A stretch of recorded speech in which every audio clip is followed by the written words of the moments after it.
Hey everybody, Kason here. In this conversation, we are going to cover the non-aggression principle, enforcement in a voluntarist society, whether or not spanking is an initiation of force, the ethics of a used car salesman's sales tactics, and whether or not you would not bite a nipple for $1 million.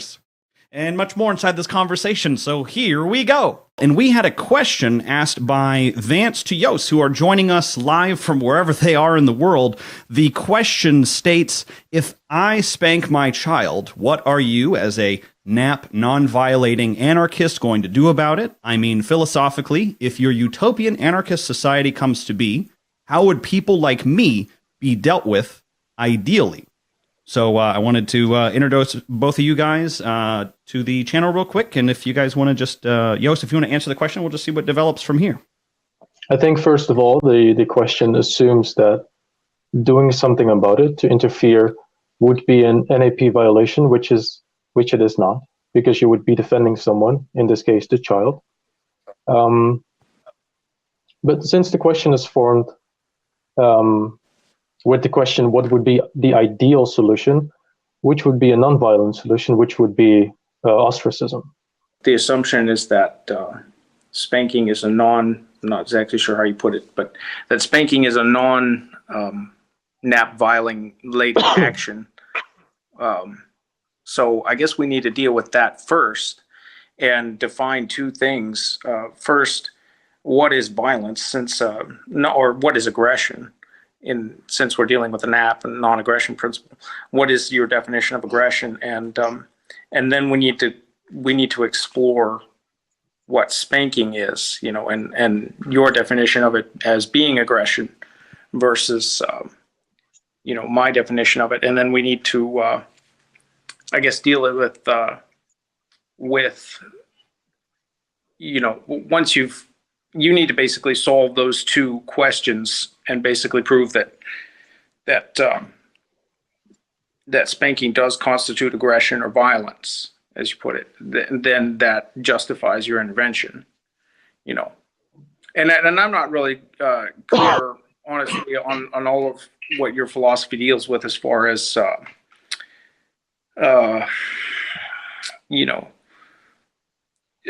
justice in the society to begin with, and how and under what philosophy you implement that justice, being that you have a non-aggression principle, and yet who carries out the justice, and so forth and so on.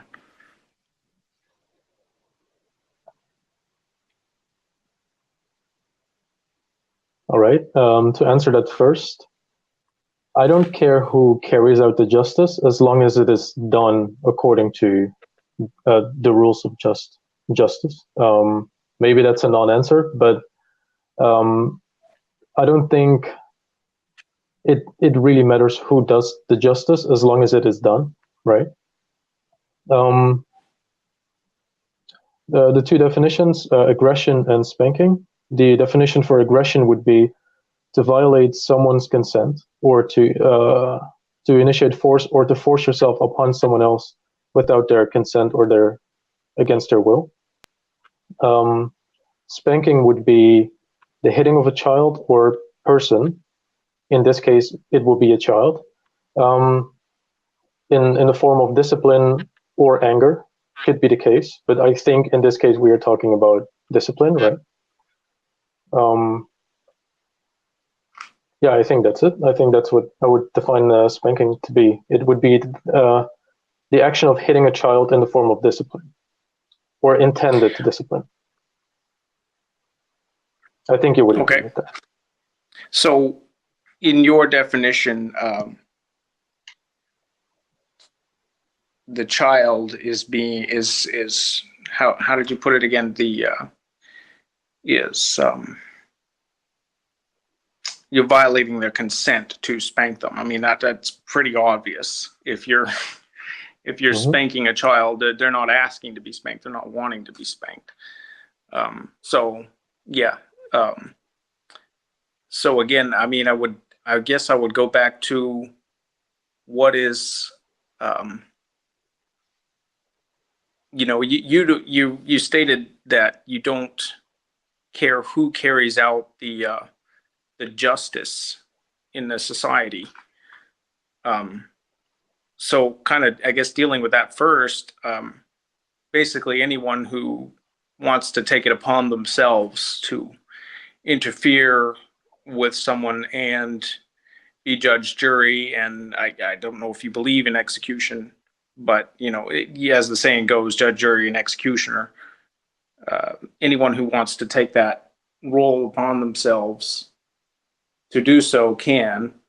And I think in our society we do kind of have that principle, when only to the effect of self-defense, or maybe defense of others. If you have to use lethal force to defend someone else's person against lethal force, then it's becoming to where you can't do that so easily without a lot of legal repercussions.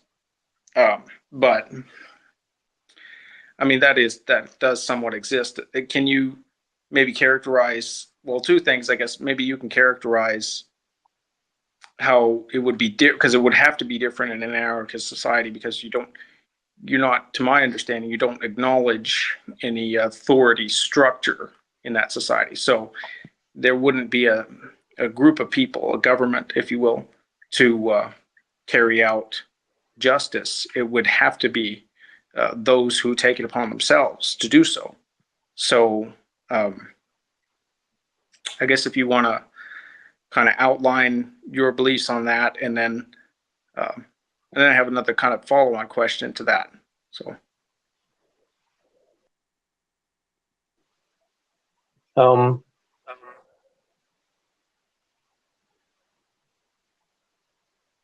Are you familiar with the term DRO? Dispute Resolution Organization? No. All right. So a DRO is an organization that would deal with justice and enforcing rules and contracts. A DRO would be, in a free society, in a voluntary society, would be the company or companies that would enforce the contracts. So if you have a contract with someone that says, I lent you $10,000 and you're not paying me in the agreed upon terms, I would like to get my money back. You can go to your DRO because you are a customer there. You pay a fee voluntarily. You tell them the situation. They go to the person that you have the contract with, and they show them the contract. You signed right here that you were going to pay the money back before this time, and you have not. So in the conditions of the contract, we are now going to come and get the money. Or we're going to give you more time with added interest, or whatever the conditions of the contract is. That is all decided upon by both voluntary parties. So that's an example of how contracts would be enforced, for example. Okay, so I mean, it's not that dissimilar from what we do have. I mean, contracts have to be enforced by an understanding of law on both parties. And I think that anyone who does business in the United States, say, has an understanding that they're going to be functioning under the laws. So in your example, it would just be more privatized, and you basically wouldn't do business with somebody unless you verified that they were also a client of the DRO. I'm guessing, because if they weren't, or I mean, a client obviously, of any. Go on. Well, but yeah, okay. So say they're a client of. Say that there's multiple DROs. You have to have clients. There would have to be reciprocity between DRO organizations. I mean, that would be something you would want to establish first before doing any business with anybody. Of course. And then, I mean, it's not that dissimilar from our own system, and we have governments of each country. I mean, there are different laws between, say, us and Japan. and somebody's doing business with Japan or people in Japan, and they have their own DRO that they function under over there, the Japanese government. But, you would have to have an understanding of reciprocity, or you'd want to before entering into business with them. Come to find out after you've done the work and they won't pay you that there is no reciprocity. I mean, that kind of thing. But okay. But your DRO, I guess, is different than a government in that it's a voluntarist system. So you would just ostracize anybody, or you would do business with anybody who's not functioning under it. Would that be a fair characterization of it? Mm-hmm. Yes. Okay. That's a distinction I would make. The laws under a government are not voluntary. They're forced upon you and enforced against your will. The contracts in the DROs that you pay a fee to, or the contract you sign, is all voluntary in a free society. Okay. What's the... And to make a quick analogy, an analogy to, for example, one DRO doing business with another DRO, or me with DRO A doing business with you, who is subscribed to DRO B, can do safe business because both DROs have a mutual contract too. They work together. Just like I might have a subscription to one cell phone company or provider, and someone else could have a subscription to another internet or cell phone provider, and we could both call each other without any interruptions or problems because there's a mutual agreement there. There's no problem. And that is all voluntary. Right. Now, obviously, by very virtue of it being voluntarist, you're going to have certain people that don't subscribe to any DRO. And I guess you would just, like I say, you would shy away from doing business with them. Maybe. Okay, but if you didn't, if you did do business with them, I'm sorry. I could always take the risk, but that's my own choice. Yeah. Right. Now, how does it play upon property rights and as far as extension of, because in that situation you're going to have certain people hiring one DRO, but your next door neighbor could be hiring a different one. So as far as property rights are concerned, what is the I'll frame the question. What's the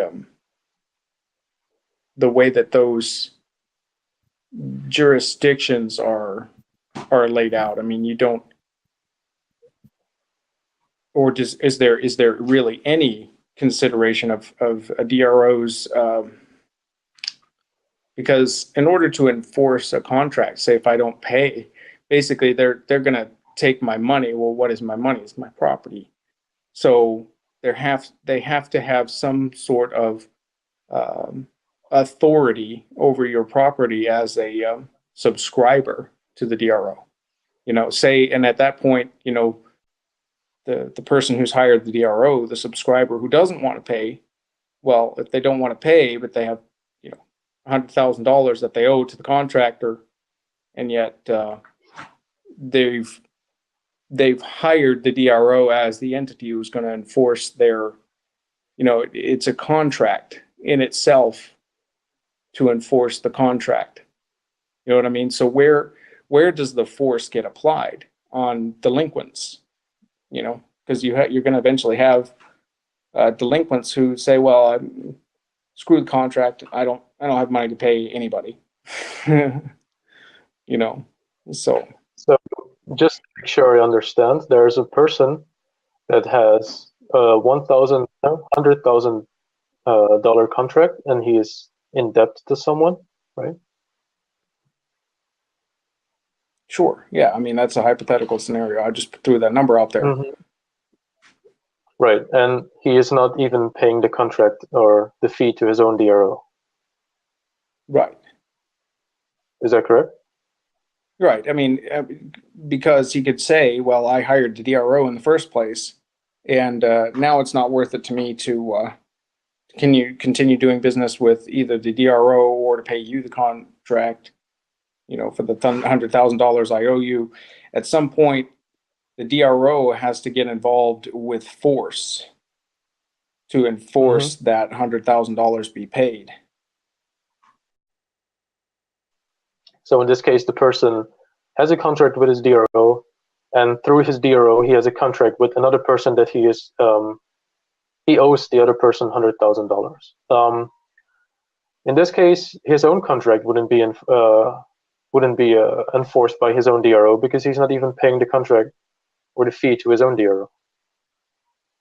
And you mean, how are they going to take the $100,000 from this guy because he owes that? Exactly. Yeah. How are they going to get it from him? They're going to ask very nicely, and if he's not going to pay up, they're going to his door and they're going to ask again very nicely. Okay, but at what point do they stop asking nicely? Well, I can't decide it. I'm not that DRO, but I know where you're going. That's fair.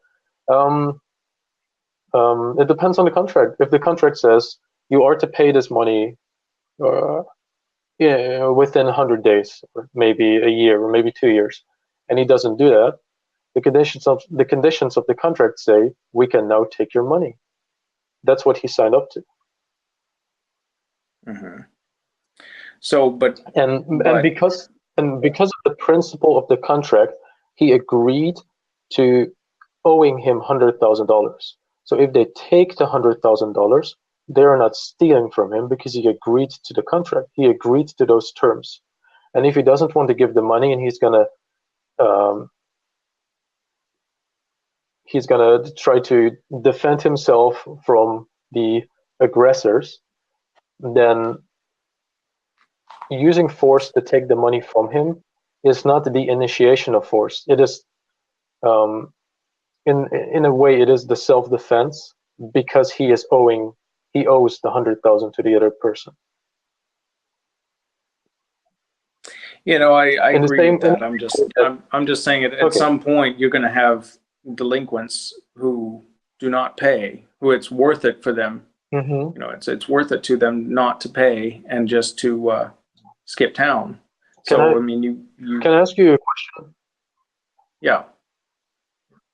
Do you agree that not any form of violence is an initiation of violence and therefore wrong or unjustified? Rephrase it one more time, or say it one more time.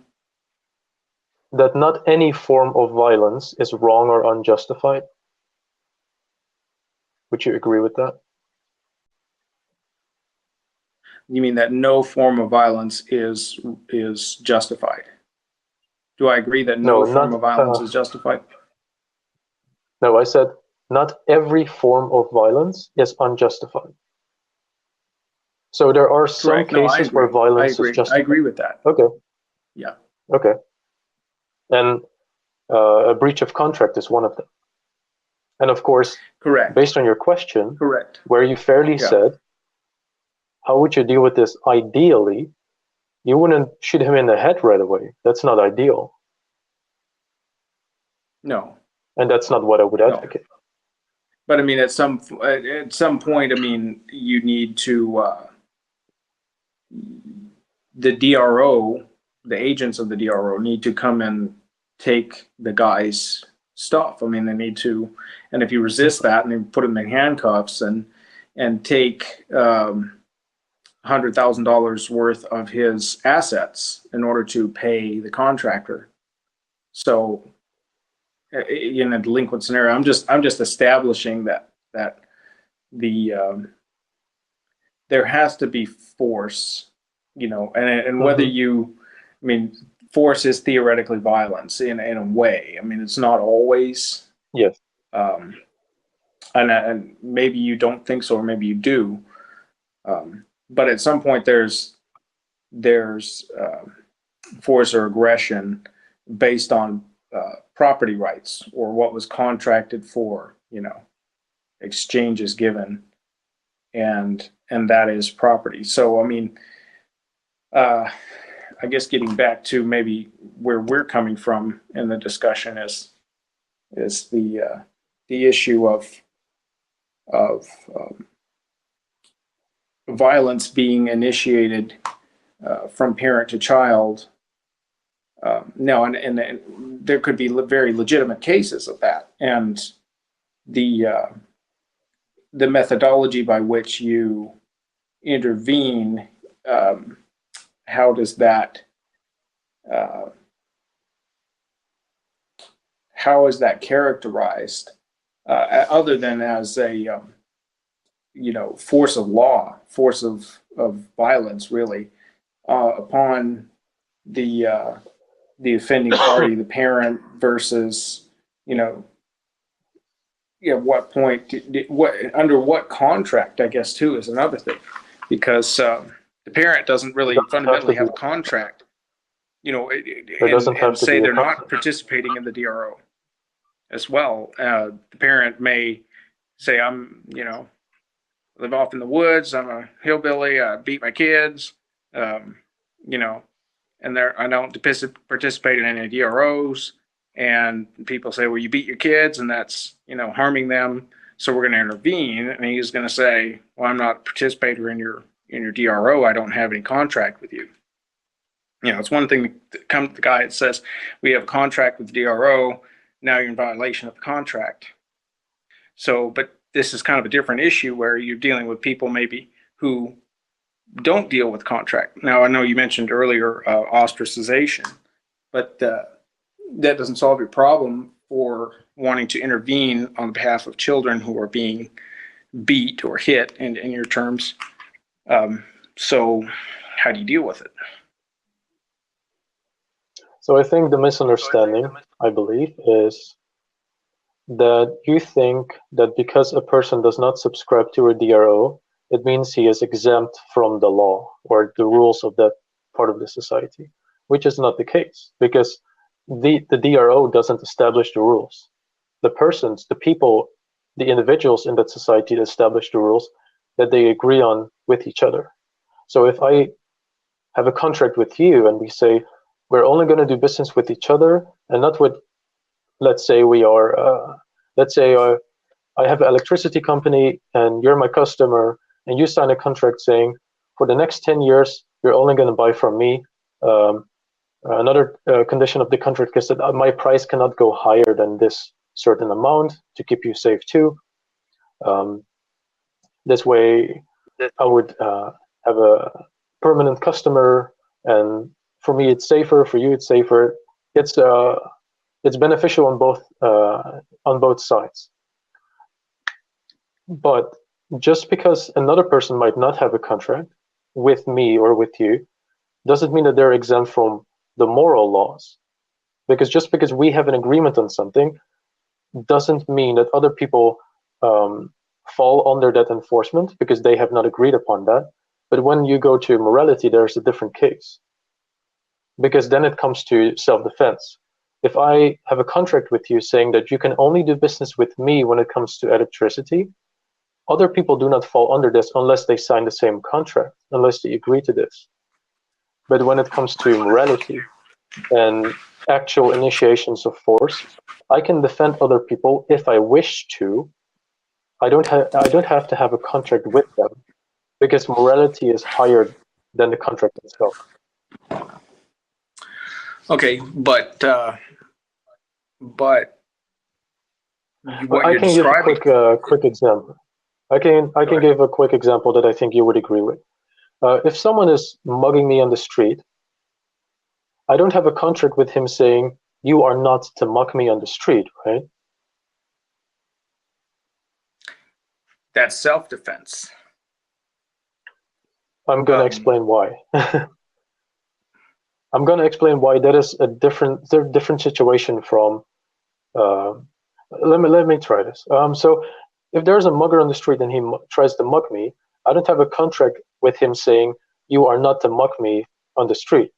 But just because I don't have a contract with him does not mean I cannot defend myself, because that I don't need a contract to defend myself.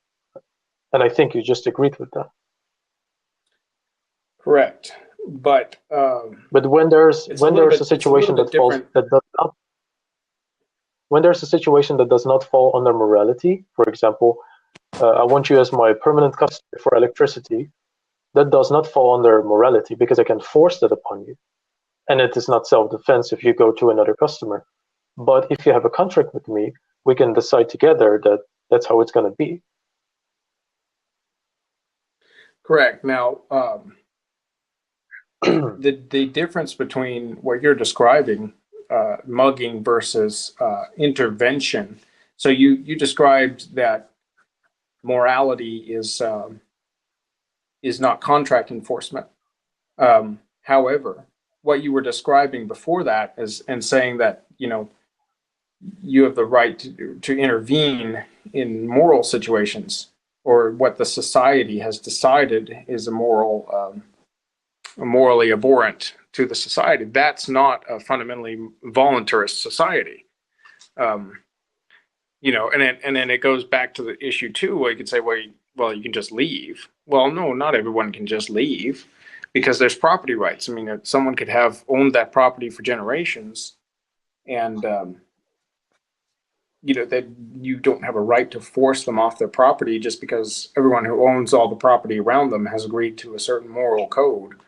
Now, I'm not objecting to enforcement of morals by any means. I'm just saying that the enforcement of moral law and those terms, and not specifically now that we're dealing with non-contract terms now. That is not a voluntarist society. That's not a voluntarist enforcement of law. So, do you think that self-defense is not a form of voluntarism?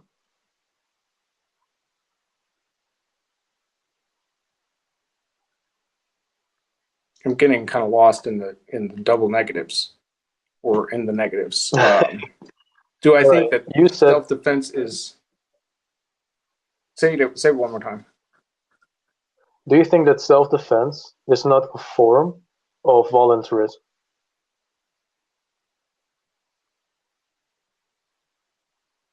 I mean, I volunteer to defend myself. Certainly, yes.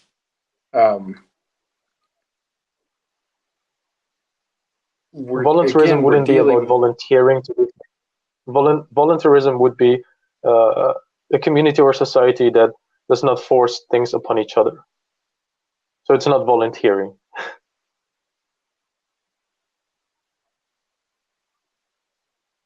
I mean, in a sense, you have to defend yourself. I'm not sure where the question is applied in this situation, because, I mean,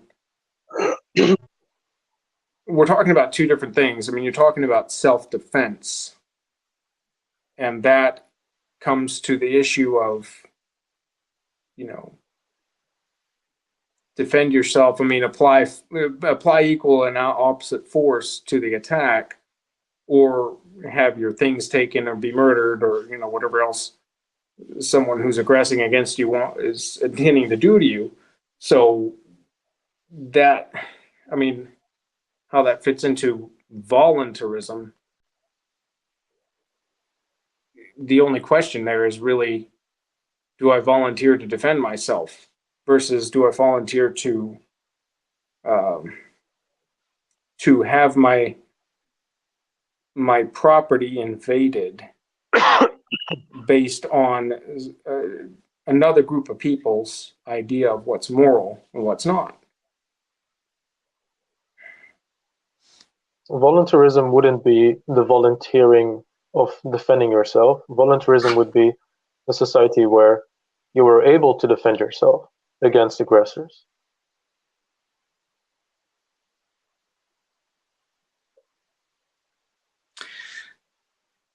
You're able to defend yourself against aggressors. Okay.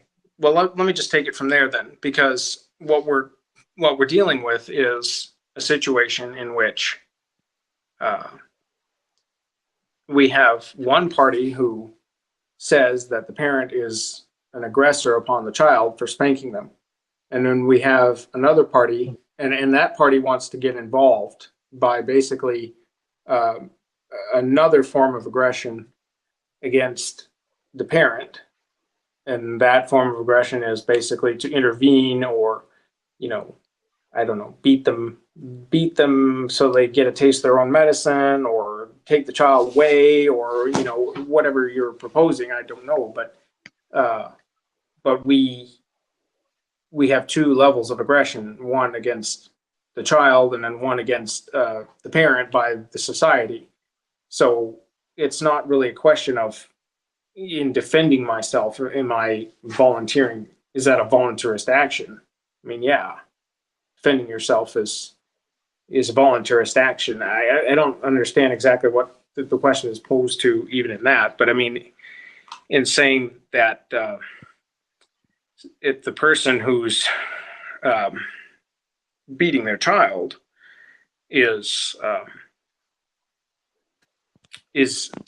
characterized as an aggressor by the society, and the society wants to get involved, but they are not volunteering into to be, I guess to be a part of that society's justice system. They say, but you're a voluntarist society, and I don't volunteer to be a part of it. So what I do on my property to my kids is my business.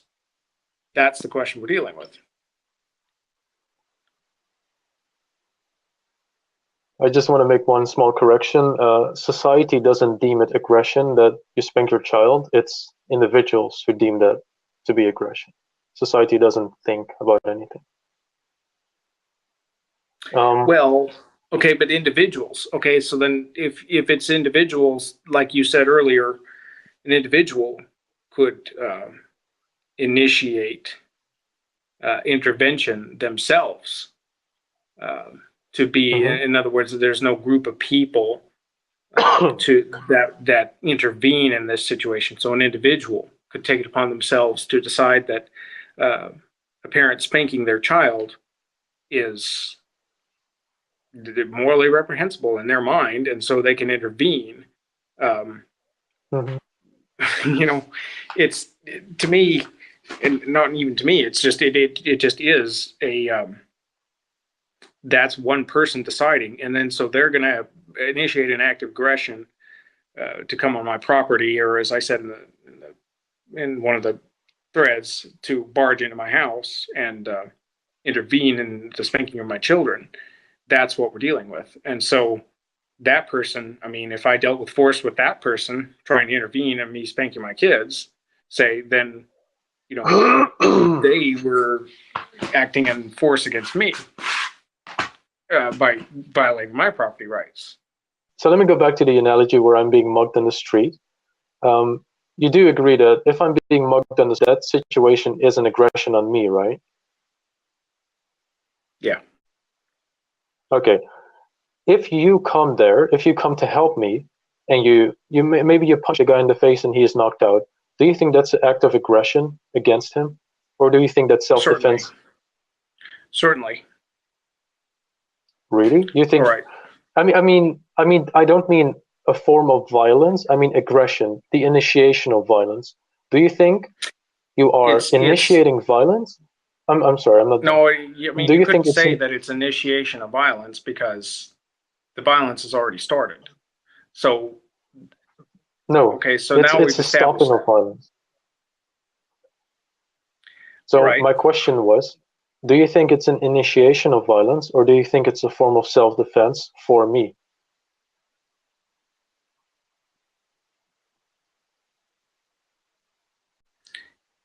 It's a form of self-defense on your behalf. Yes. Right. So it's not an initiation of violence. It's the stopping of a violence against me, right? Correct. Now, let's put the caveat that I agree. Now let's put the caveat that maybe I misunderstood what's happening to the guy mugging on. Maybe he's not mugging you on the street. Maybe he looks threatening. Maybe he's half out of his mind, but he's not really initiating violence. But I feel like you're threatened, and I intervene and punch the guy out and break his ribs. That's kind of, I guess, the moral issue we're dealing with. And to make a corollary, would have to say that, well, if society decides that any guy who looks threatening or is half out of his mind, but he kind of looks like a threat to everybody, but he hasn't been yet, or he's not, and society decides that that constitutes aggression or violence, then is it everybody's duty to just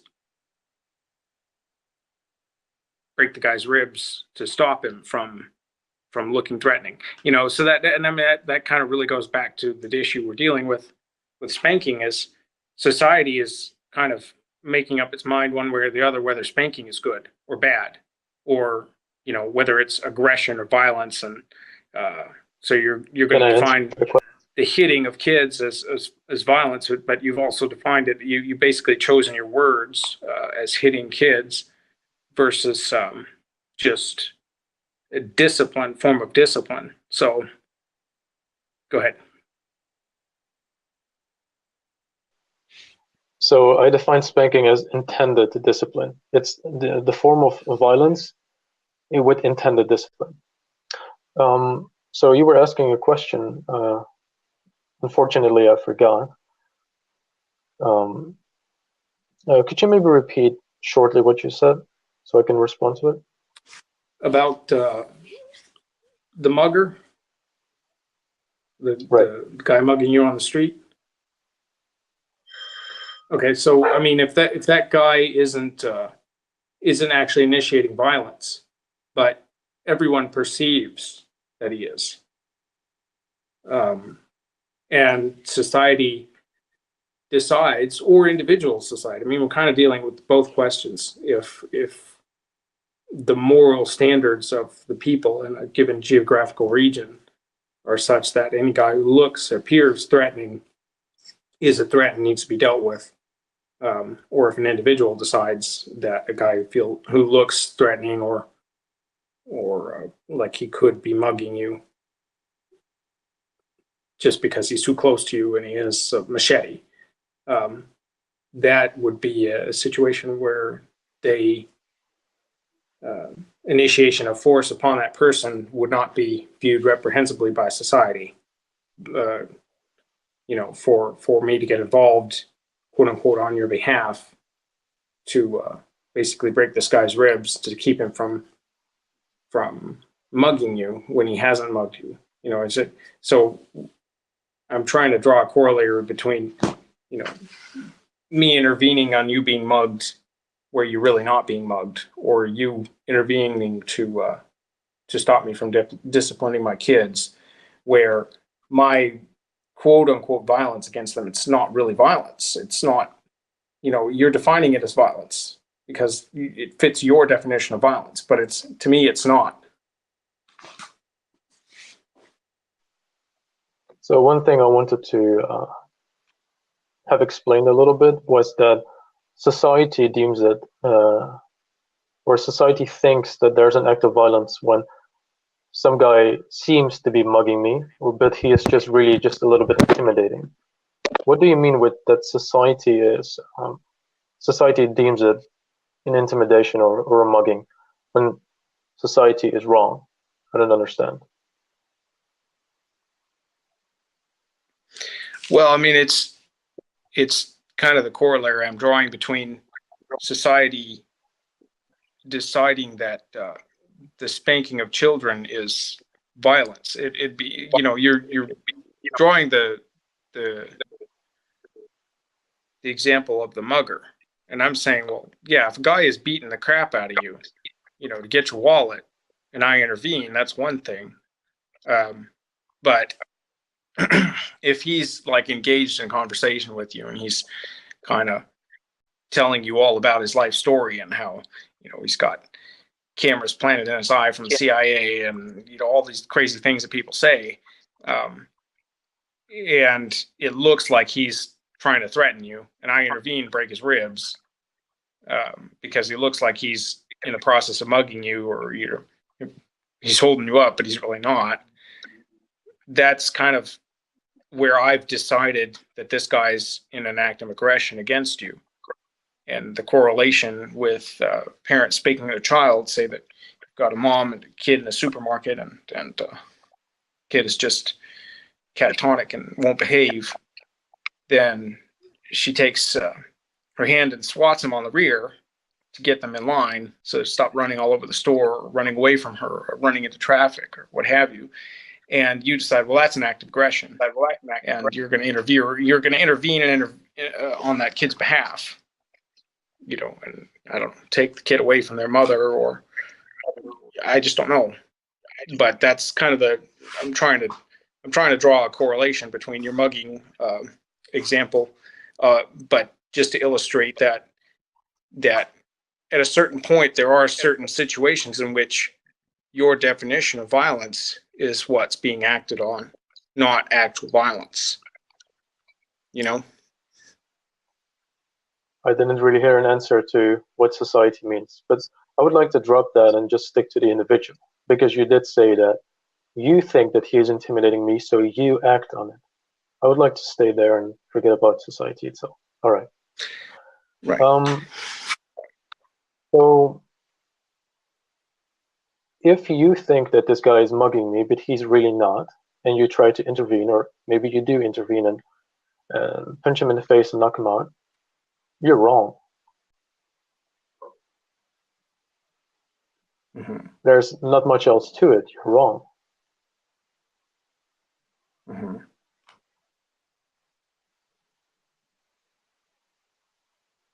Okay, so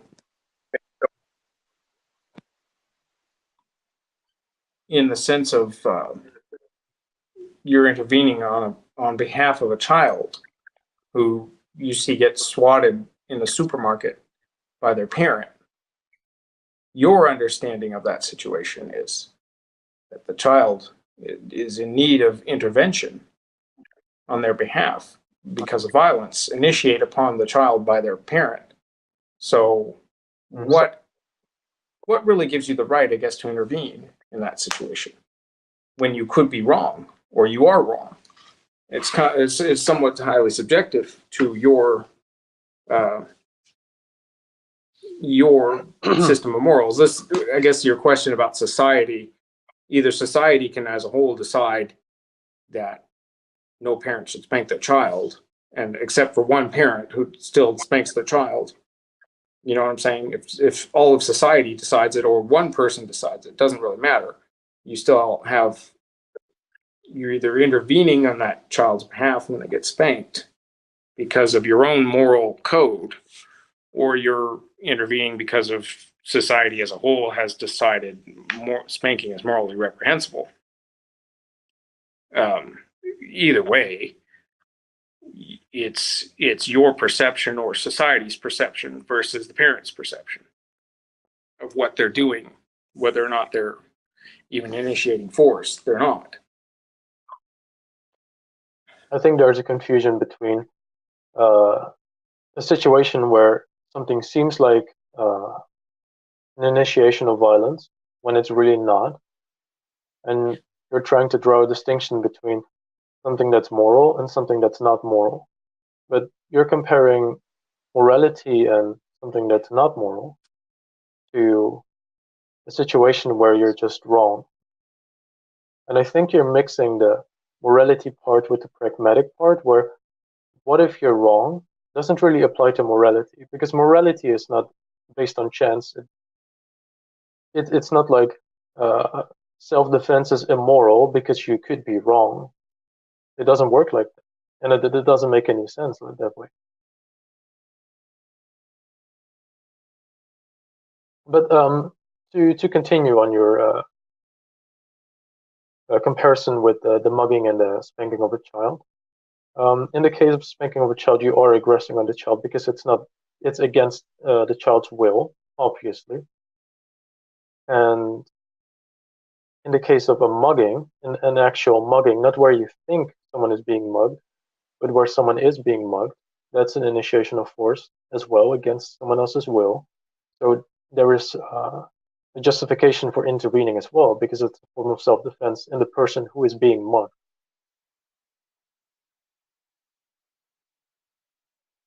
And I guess two things that we need to I deal guess with. you are. Go ahead. I guess you are saying. I guess you are saying that there's a difference between being mugged, which is wrong. It's wrong to mug somebody, but there is a difference between that and spanking your child, because that's not wrong. And maybe if you can clearly explain why that is not wrong, then we can go from there. Because otherwise, I feel like we're going in circles all the time.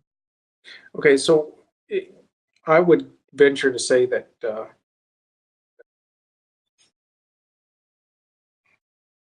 obviously that there are certain instances where spanking is wrong.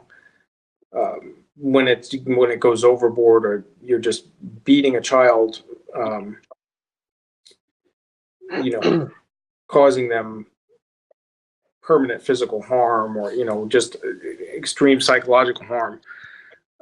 But to say that that swatting a 2-year-old for just throwing a temper tantrum is a violation of their rights. I mean, you have to be a little bit more.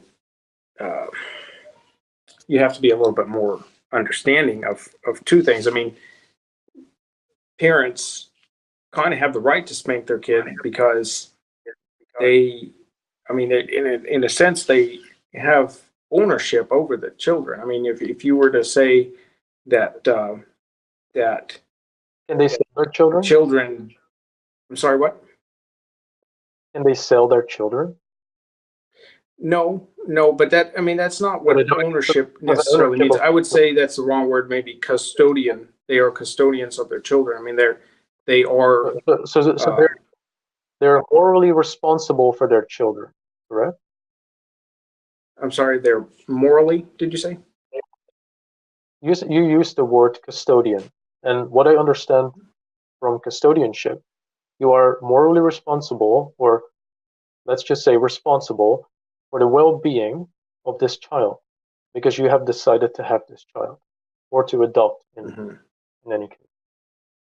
So you are responsible for this child being harmed, and if you do the harming, that's an initiation of violence, right?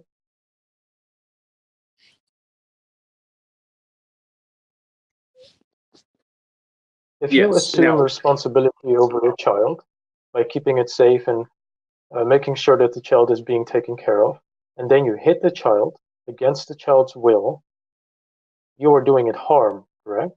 I mean, okay, but every discipline that you do to a child is going to be against their will. Why? Every single one.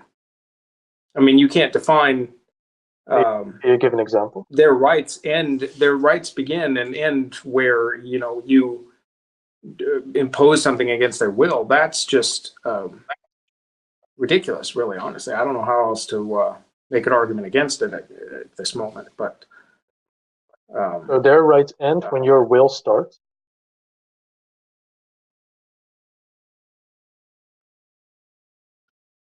I mean, think of an infant. They have certain desires, but they don't really understand everything that's going on. So your will is largely their entire life is based on your will, and to care for them and to feed for them, change the diaper and all Right. and everything that goes along with it. I mean, Right. so Sorry, but the first we have word to is get to, enough. I guess, where harm is being done, and Right. certainly to harm an infant is nobody has the right to do that. I mean, and again, You maybe already it's a said question of you already said who that parents stops them right. versus was it right or wrong. Go ahead. You already said that parents have a right to spank their children. So they do have a right to Mm-hmm. spank their infant, because an infant is a child, Well, I mean, according to you. so here's again, you could say, well, do they have a right or do they not? I mean, I would say here, let me rephrase that. I don't find it morally morally right to for a parent to spank a young infant. that really can't understand the concept of discipline. I mean, they can't understand. Now, I mean, again, there is situations where mothers, when they're nursing and a baby bites them, and they flick the cheek of the baby, and then it shuts down that behavior. Well, they need to keep nursing that child, and that say if they're not in a country where they get formula or whatnot, that child's means of food is nursing. And if the child's going to continually bite them, then that makes it very uncomfortable for the mother to keep feeding them. So they need to shut down that behavior. So they, in effect, flick their cheek. That shuts it down, and it makes it, because they learn there's a correlation between biting and getting flicked, and they stop it. But that's the kind of same. You're going to say, well, it's an initiation of violence against a child to flick their cheek. I mean, it's striking them, and by definition, I mean, it is. It is. And these are young infants, so 6 months olds, So I'm just wondering where because I can't really draw a line and say there's, well, I mean, I guess I can, but I mean, I'm not. You either have to make an argument that there's a point at which discipline becomes initiation of violence and you draw a line, or you say that all striking, hitting, flicking, it's all initiation of violence, and falls under the what we've been talking about before, the situation where anyone who could intervene should intervene. You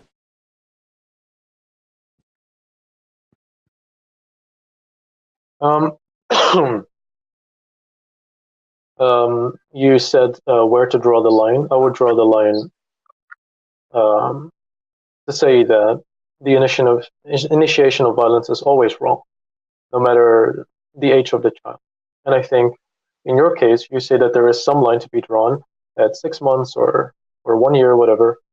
Well, it's not an age. It's a degree. It's not an age necessarily. What do you mean with degree? I would say that there's degrees of violence. I mean, stepping on your kid or picking up them, hurling them against the wall at 6 months old. That's violence. Flicking their cheek for biting. Is it wrong? The mother's nipple. That's different. Against the wall? What? Is it wrong to throw your child against the wall? Of course. What if it's biting your nipple when you're feeding it?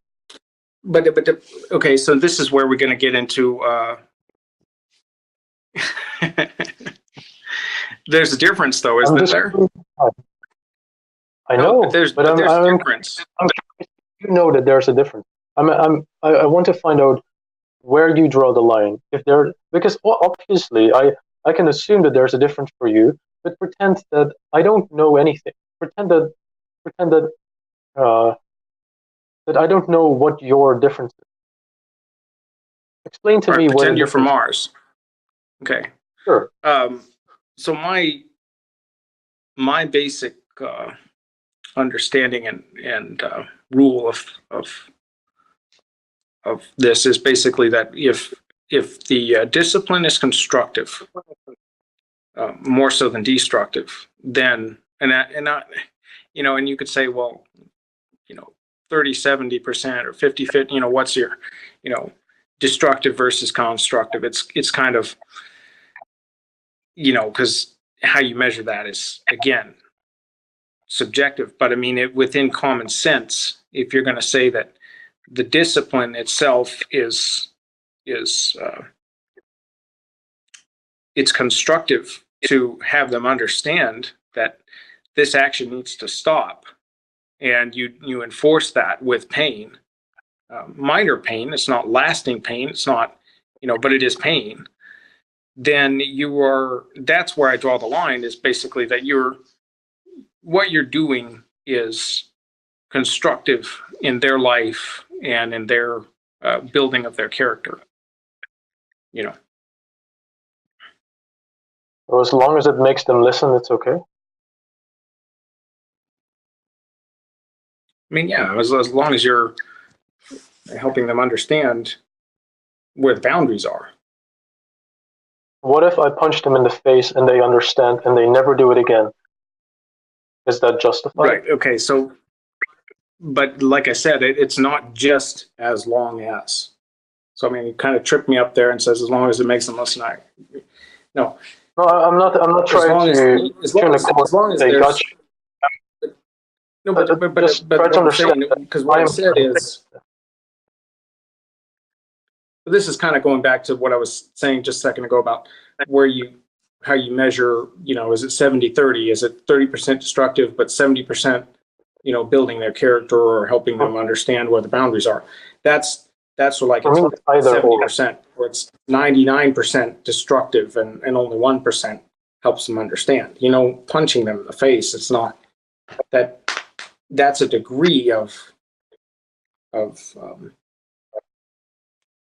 I'm saying? It's the percentage between violence and harm versus, and I think even there's a principle just in wisdom, you can just kind of discern that some action really isn't going to teach them anything, like punching them in the face. You're only going to teach them that you are a fundamentally violent and angry person. You don't demand that. You can't demand their respect. I mean, most of it is about demanding their respect. Do you think hitting a child is demanding respect?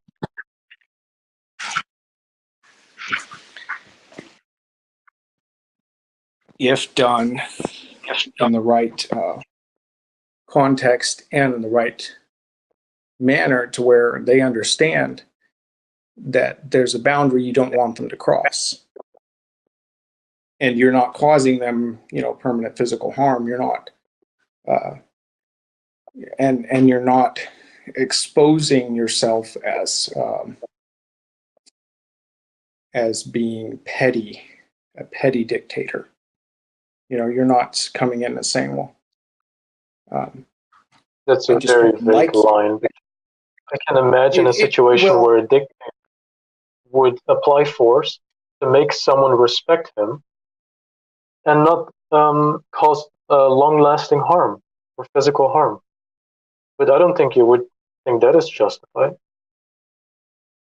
And we're talking about an infant or a really small 2-year-old child. We're not even talking about an adult.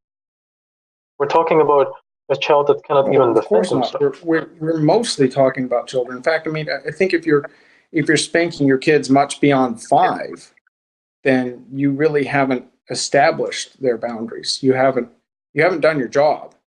No, you have made the child understand that violence and hitting is justified if they don't listen. That's the boundary. You have taught them that. I mean, but we have a different understanding of what. So why does it matter if there's a different relationship? Okay, so in other words, they can't. You're kind of going in a place where you're teaching them that they can initiate violence on anyone who doesn't listen to them. I mean that's not the case. And again, spanking is only 5% of the discipline. It is not the whole thing. It's not the whole picture by any means. The main it's only picture. 5%. I'm just curious if it's only 5% but it's very out of important 100. 5%. I mean, Why? It's the sting that enforces the law. Half the time. But did the child agree to the law? Did the child agree to the law? But it doesn't matter. Okay, so that's the point. If I enforce a law on you that I decide, and I assume responsibility over you, is it justified to enforce the rule that you did not agree to?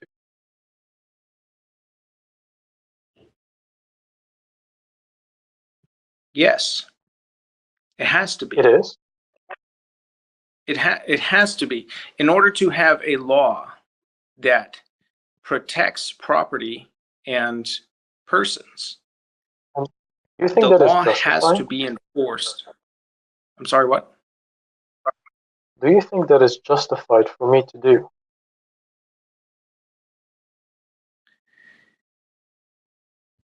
Again, we can't take any argument too far, and this is part of what I was saying in the Facebook thread, is that you're not trying making to it. drive. You're trying to generalize way too much. But again, all law has to be against the will of the lawbreaker. It's not predicated on their. I understand. I understand. The person does not want to be stopped from breaking the law, correct? Correct. If I own a supermarket, if I own a store, and someone comes in and steals something, that person does not want to be caught, right? That person does not want to be stopped and taken to the back room and be fined, right? But does that mean Correct. that I am aggressing against that person if I do so?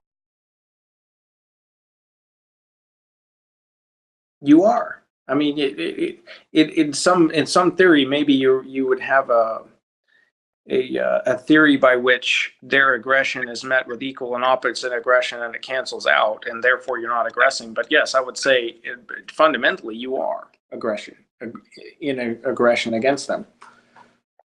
You have to be. But There's this is no not other just way to enforce the law. But I'm talking about an initiation of force, not just aggression. I'm talking about the actual initiation of force. If I defend my property, Okay, and I but stop them from taking if it, you're going to go there, then you I have am to say that the kid is doing it. Why does it matter if a kid is doing it? Okay, but here's the thing. Is ignorance an excuse to the law? Sorry? In other words, if someone say someone came from some other country where everything in the supermarket, if they have a supermarket, or their idea of a supermarket, you don't pay for stuff. You don't pay for it. You come, you grab, you take, you go home. And they come into this country and they don't know that we have to pay for stuff. They don't know about money, whatnot. Then they go into the supermarket and they start taking things and they start leaving with them without paying. Then their ignorance of the law doesn't excuse them from, Correct. reprimand. And so that's the same thing. But it is not the law that they are ignorant from. It's the morality that they are not following. They don't have to have a contract with children. They don't have to have a contract with me saying, you cannot steal from my store, for me to enforce them not stealing from my store, because it's my property. Like I said with the mugger, I don't need to have a contract with the mugger saying, you are not to mug me. I can still defend myself and my property. I don't need a contract for that. I mean, well, no, the contract. I agree. It's the same thing with children. In and of itself. The contract is there in and of itself. If someone steals my property, they do not respect property rights as a principle. Therefore, if I am taking them by the arm and bringing them back, I cannot even be violating them because they don't respect property rights.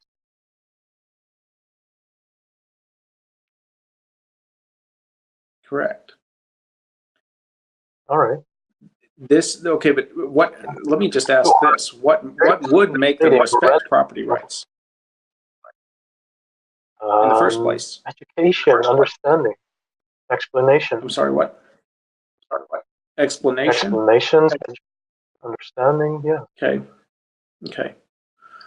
And they already understand property rights because as soon as you take them by the arm, they try to run because they want to, quote unquote, defend themselves. So they understand, I do not want to be taken because I want to be a free man. I am my own property. I own myself. So I don't want to be taken by someone. They understand property rights. Do they understand restitution? I don't know. Okay. I mean, but this goes back to my question. What makes them understand in the first place? Education. You just tell them. You explain it to them. Right, but try explaining some new concept to somebody who's been brought up totally foreign to their entire thinking. You know, Okay, let's say there's a somebody who lives person on the Amazon, all they do is they hunt, spear fish. I mean, what you spear, you eat. I mean, and that's their whole mentality. And they come to this culture, and they take the what you spear, you eat is yours, and they start spearing away at anything and everything they see. You know, and you try to explain it to them, but it's so foreign concept. So what I'm saying is basically that's what you're dealing with when you have a child. A child doesn't know what your concepts of morality are. You have to instill that in them from an early age. Yeah, I agree. But if you are hitting them to teach them, it is teaching them that hitting is moral. Is that what you want to teach your children? well, that yes, in certain situations it is necessary. I don't have a problem with them understanding I don't that. think the hitting in self-defense. I mean, hitting as an initiation of force.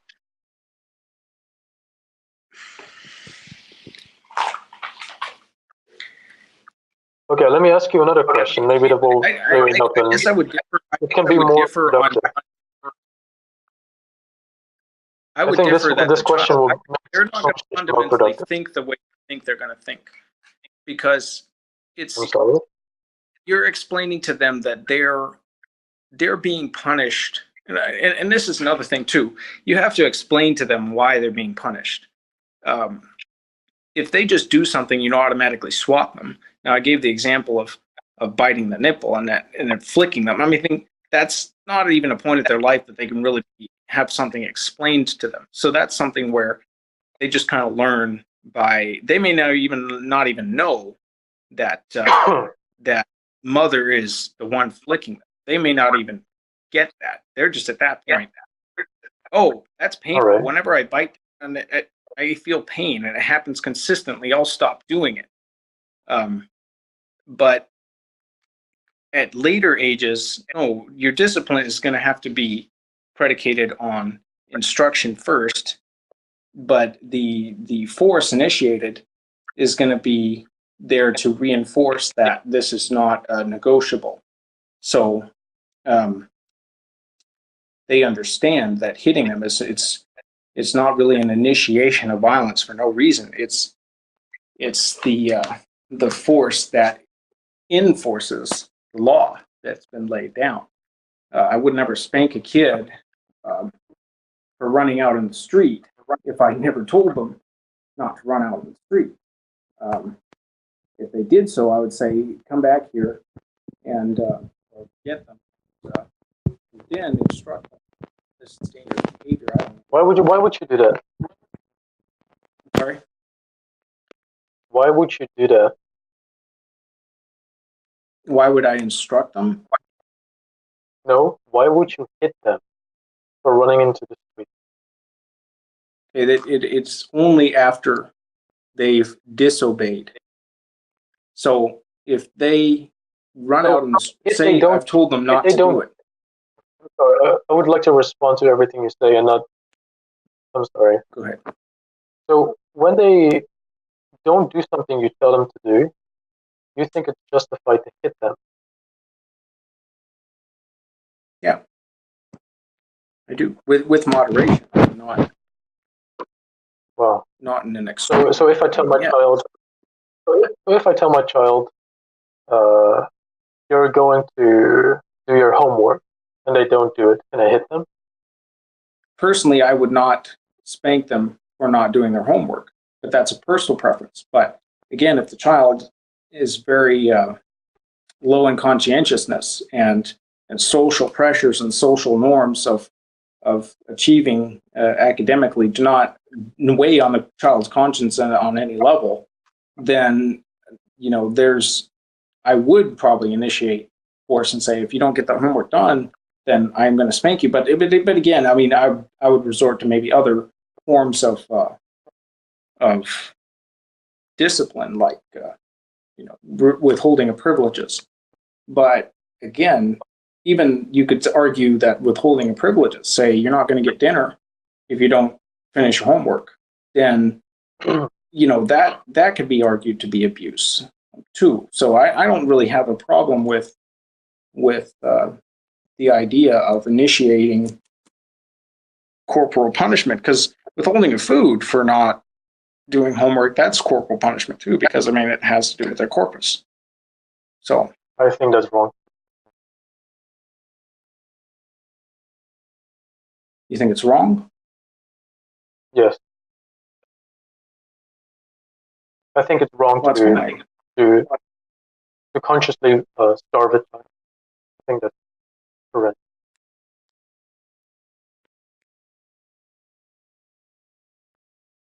Well, it works though.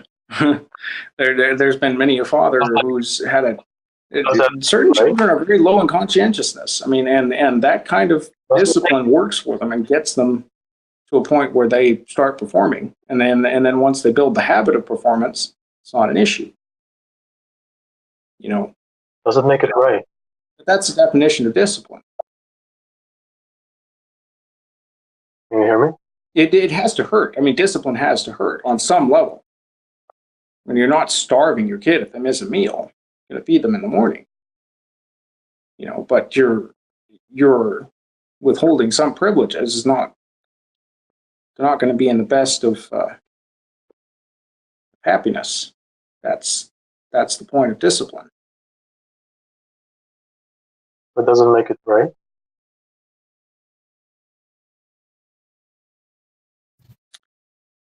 It does in the sense that if you say you never initiate discipline, and the child, because they're low in conscientiousness, and conscientiousness, by the way, is kind of, with certain people who score low in conscientiousness, they could laze away all day and not have the least bit of what's the right word?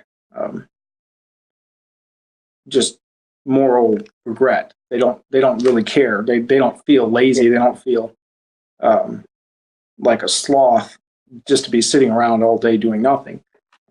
Those people who score low in conscientiousness, it's a good predictor of underperformance in academics and any job that has kind of a repetitiveness to it. So those children, say if you're in a scenario, if you're not going to initiate some form of discipline, then that child is not going to succeed in school. They're not going to get their grades, not going to get into college, or they're not going to get a good job, or they're going to end up low on the social status because all of their peers excel them. I would say that the corporal punishment, whether it be a spanking, whether it be holding of food or other privileges, that is a good thing if it achieves your goal. So that's what I was asking, actually. If something achieves your goal, if something works, does it make it right? And your answer is yes. So it doesn't matter what the degree is, it only matters whether it works or not. So if it does matter what the degree is. No, I agree, it does matter what the degree is. If I punch my child in the face, am I justified doing that as long as it works?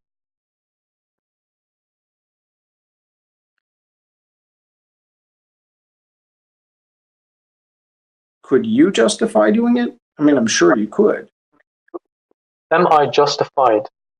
Not some. Are you justified? Do I justify it? But am I justified? Okay.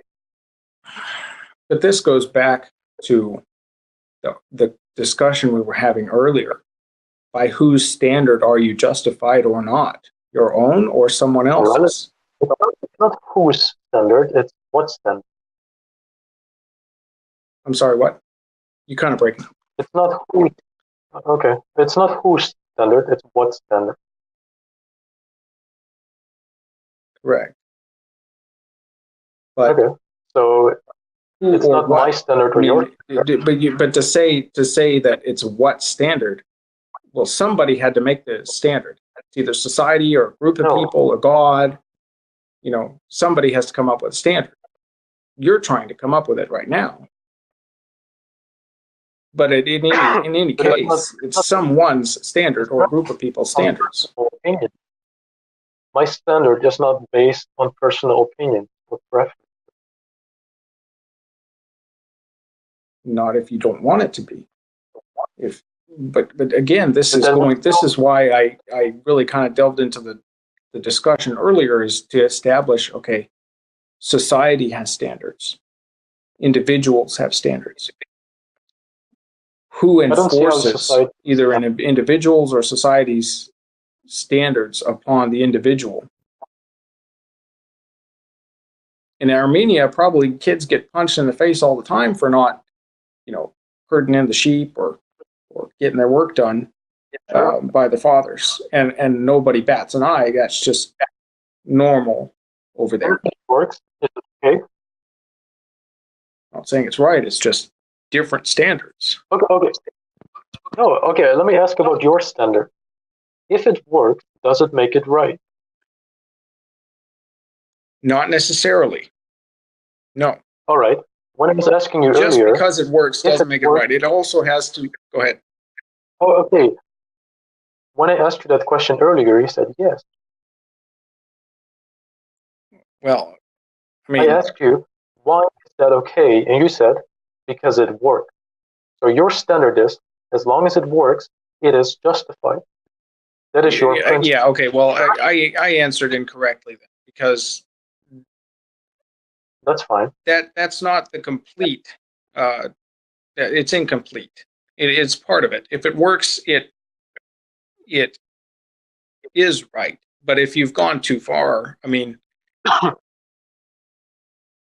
well, and you could say theoretically too that if it works, it is right, because if I've gone too far, then probably theoretically it hasn't worked on the long term, because I've instilled a hatred of myself and my child, and that fundamentally, ultimately, doesn't work.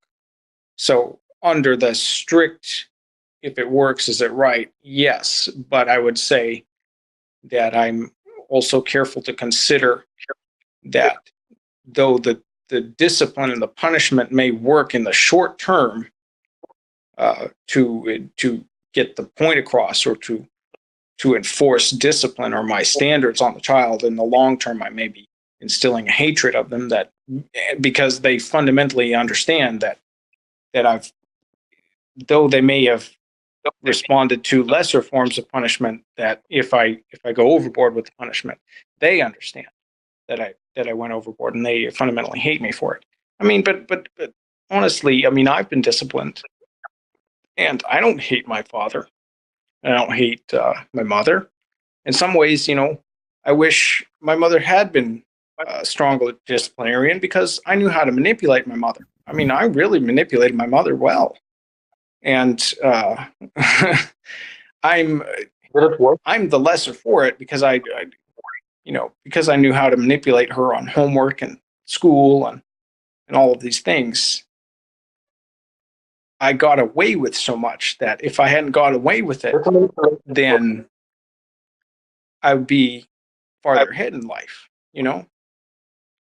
So I got around a lot of discipline by being smart, by outsmarting. Right. So the manipulation worked for you. Yeah. I mean, absolutely. All right. Does that make it right to manipulate people? For me to manipulate my parents? No. No. Not for you. For everybody. I'm not talking about personal preferences. Sorry. I'm talking about, is it okay, objectively, to manipulate people just because it works?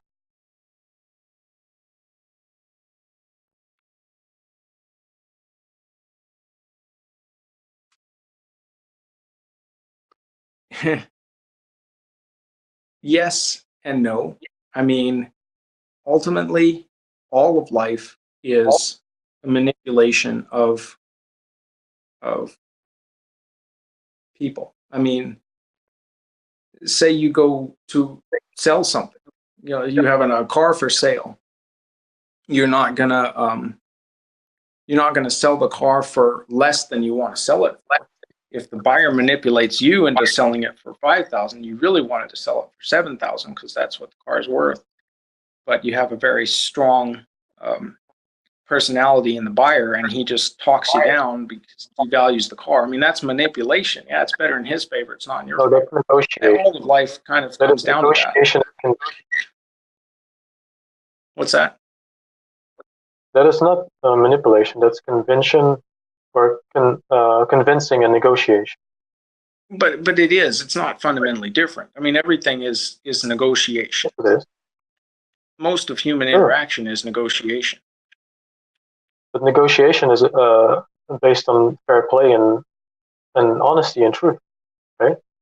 I mean, if I'm negotiating selling a car to somebody and I'm telling him that the gas mileage is only a few hundred kilometers or miles for your case, and it's actually a few thousand or a few 100,000, I am not negotiating selling my car. I am manipulating or defrauding him, right?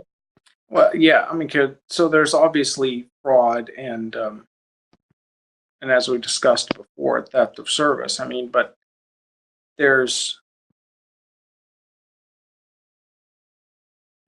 there's a distinction between negotiation. There is a distinction, but what I'm saying, your question was, if you're manipulating someone to get what you want,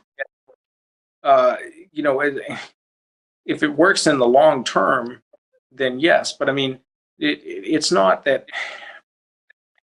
I mean, to say that to try to kind of say that, well, because you manipulated someone, all discipline really is you're putting boundaries out there. You're saying if I can convince somebody, I would say that if anything, discipline is not it's on the far opposite spectrum from pure manipulation. I don't know if you can still hear me, but yeah, I can hear you. Discipline is on the manipulation scale. It's on the farthest thing from pure manipulation. It's more of setting boundaries and enforcing them. It's not,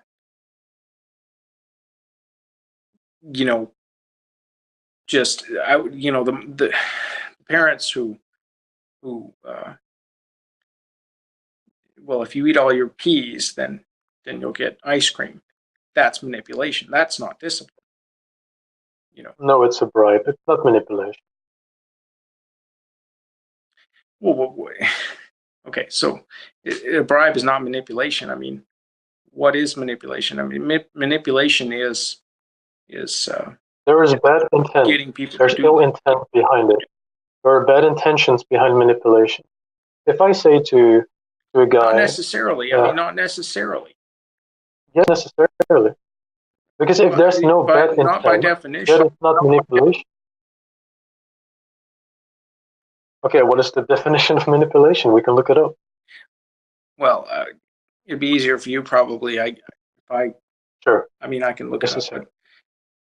Psychological manipulation is a type of social influence that aims to change the behavior or perception of others through abusive, deceptive, or underhanded tactics.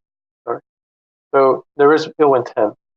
There is no intention of honesty or truth. There's just ill intent. Okay. Because if I say to my child, if you eat all your vegetables, going back to what I was saying is that you could have a situation in which, yeah, you're manipulating them, but you're manipulating them into doing something good. I mean, you could manipulate a mugger into not taking your wallet. You'd be deceiving him. Sure, but that's self-defense. That's self-defense. I'm sorry, what? You can also, that's self-defense. You can also hit the guy in the face and use violence, but it's still justified because it's self-defense. Right. So whether manipulation is right or wrong. I'm saying that discipline is on the far end of the spectrum away from manipulation. It is, if anything, honest to say, here's the rules. No. Break them, you'll be punished. You can't say that. No, that's not That's not right. That's not justified. Because if I apply a rule to you and you do not agree with it, I don't have a moral right to enforce it. If I say you are to be taxed Yes, you do. 50% Yes, of your you income do. by me, Under certain circumstances, you do. all right, let me try one, and we'll see if these fall under your circumstances. Hereby, I tax you 50% of your income, and you are to pay this per month. What will you do? Well, I have two choices. Will I you can obey leave me, your country. or will you disobey me? But we're not talking about countries. We're talking about two individuals. We can even assume that I live in your country. We can even assume that I live in your neighborhood. In order to impose the tax on me, you have to have some applicable force that ensures that I will either, ensures that if I don't pay the tax, then you can take it. And okay, so let's say that I have a gun against your head, or I have a missile. I have a missile in my backyard aimed at your house. If you do not pay me the money each month, at the end of the month, I'm going to fire that missile. So that's the force. Will you obey me or not? Because that's a law that I enforce. All right. Is that justified? But the difference, here's because the difference is you have... No. I want to hear if that's justified. No, it's not justified, because I don't fundamentally have a dependence upon you. But what if I assume responsibility over you? I make you dependent under what 50% of your income. Circumstances would you assume the responsibility?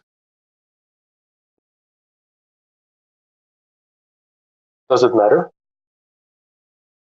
Well, I mean, it does if you have some claim to my existence or not. I believe that I'm smarter than you, so I can make better decisions for half of your money. You can keep half of your money. That's not a claim to my existence. That's not a claim to my existence. That's a claim to being superior. That's not a claim to my existence. Right. It's a claim for responsibility. I take responsibility over you because I believe that I can make decisions for you better than you can yourself. You can keep 50% of your income for your own stuff, but I'm going to take 50% because I think I can control your life in a better way. But that's not a claim to my existence. And this is kind of where it goes back I said it's a claim of responsibility over your life. And in the beginning, we already established that's just... or custodianship, the claim of responsibility over a child's life, because you are actually, and I forgot to mention this at the beginning, but we need to explore that there are different relationships and reasons for the custodianship of a parent. In other words, for a government to come in and say, well, we assume responsibility over you and we protect you, and you'd be worse off without us, and we make better decisions for you than you make for yourself. Therefore, we're going to take 50% of your sweat equity out of, in the form of your money. Then that's one thing. But these people would have been there, or I would be here, whether the government was here or not. So it's one thing to say that, but I mean, there's no fundamental relationship between me and the government. They don't have a claim to my existence. They didn't. Let me put it this way: say there was an alien race that thousands of years ago engineered our DNA and put us here. They had surrogate mothers, and they birthed us, and here we are. And we've been here for thousands of years, not knowing our origins, but all of a sudden they show up. Do they have a claim to us? Do they own us? I don't think so.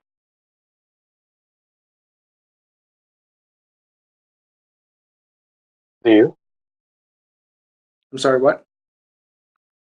I don't think so. And do you? Do you think they have a claim to our existence? I would think they would, yeah. Yeah. You don't think you own yourself? You don't believe in the principle of self-ownership? By what principle? Okay. By what authority would I own myself? By your own authority. By my own authority, but I only exist as a product of their genetic engineering. But you do believe in a form of self-ownership, because in the beginning you already agreed that it's wrong to sell your child, because you do not fully own your child. Well, no, not necessarily. We I believe already in agreed. Jurisdictional ownership and non-ownership of myself by parties who have no claim to my existence. But I don't believe fundamentally that just because you exist, you own yourself. That's, I mean, say you put. And who owns it? Say you built an AI. I mean, it's the same thing with AI. Say you built an AI robot. You know, you spent thousands of hours programming the damn thing, and all of a sudden it comes alive and says, "Well, you don't own you don't got shit to say." So, excuse me, but and if it just went its own way and you'd be pretty pissed off. So, I mean, it's kind of the same thing. I mean, I believe in jurisdictions of ownership and non-ownership, and I believe that the government does not have that fundamental jurisdiction. I give them, or people give them, the right to rule over them. That's a relinquished right, but that's not a fundamental ownership. So before we continue into governments and genetic engineering and that sort of thing, I just wanted to let you guys know, probably in the next 10 minutes, let's kind of wrap it up. And I wanted to posit a couple things that I heard that was common ground and kind of clarify some things, and then kind of use that last 10 minutes to build on that. So I heard earlier, whenever you guys were talking about the mugging, kind of a principle being developed that someone has the right to protect themselves from initiatory force. Like if a mugger on the street is attacking them. Would both of you guys agree with that statement? I mean, yeah. Yes. Okay. And another thing that I heard is that you have the right to transfer that self-protection to others. So if person A is being attacked by Evil Bob, then person C can act on their behalf and to help them, if it is, in fact, initiatory force. Would we both, or would everybody agree on that? Yes. Yeah. Okay. So I think really it all boils down to a definition question of, is spanking initiatory force or not? What I've heard Yo say is, yes, it is. What I've heard Vance say is that it's discipline, which is a different moral category. I'd kind of like the last little bit kind of trying to dissect that and to come up with a definition that, if we can come to some kind of common ground there, that would be super duper. Is that something you guys might be able to hammer out? Yeah, I would like to. All right, go ahead. So I think what I have had in my head the whole time was a situation where a child or an infant would be biting the nipple of the mother. In that case, there is a form of, let's just call it violence for sake of the conversation, that the child is biting the mother's nipple. It doesn't really understand what it's doing. It is just following its instinct. It doesn't know that the mother is hurting. It doesn't fully understand it yet, as far as I know. So for the mother to hit the child is it's like a complete misunderstanding of what the child is doing. The child is exploring, and the mother is punishing the child for doing something that the child doesn't even know it is wrong to do. And I would like to ask Vance. All right, that's good. I would like to ask you, do you think there are other methods of teaching the child that biting the nipple is wrong or painful or that it hurts? Because you said earlier that the violence part of discipline is only 5%. Do you think children can be brought up very well, that they are productive members of society, if you replace that 5% with something else so that you have a complete 100% of discipline that is non-violent? Do you think that is possible? I believe it is possible in certain rare situations. I've certainly seen kids whose mothers and fathers don't enact any corporal. But again, it doesn't. The children are brats for a very long time until they grow into a social interaction with their peers that kind of dictates their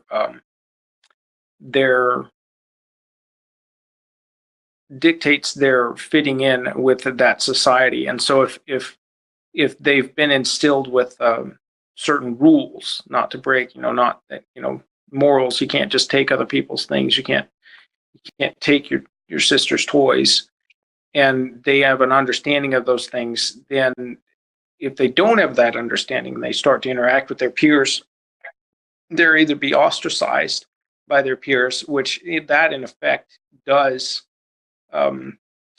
produce a moral within the child, and that that can be a point at which they assume some moral understanding, but only as a function of acting, finding their place in the social hierarchy.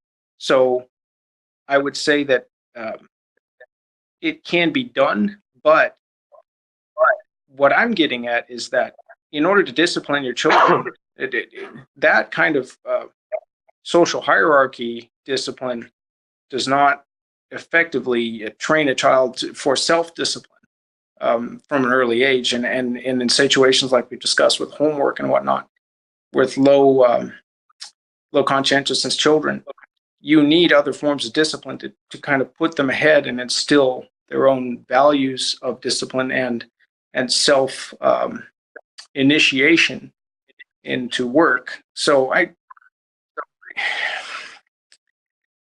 would say you're way behind the power curve if you're not going to use some kind of force in your discipline. And just to go back to the mother, the nursing mother thing, as you mentioned, the child does not, they don't understand. They may, like I said, they may not even know that it's the mother flicking them. Nevertheless, the flicking them does put a stop to the behavior, and it helps the mother feed them without pain for herself. So a lot of this is, you're instilling discipline in your children so that you're not resentful of them yourself. Does that make sense? And you can go into a lot of that. But if you start to resent your children, you will ultimately start, I would say you'd ultimately start abusing them in ways, because you would start to be harsh and harmful to them because you resent them, and when you should have disciplined them under a set of rules before you got to that point, and you wouldn't get to that. But I'll let you talk. I'm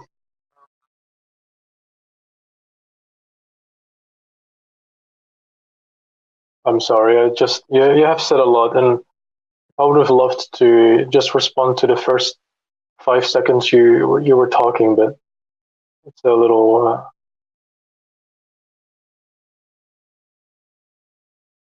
So you came back again to saying that the hitting in the face of a child who is biting on the nipple it works, but again, it doesn't make it right necessarily. It doesn't make it wrong, though. My question.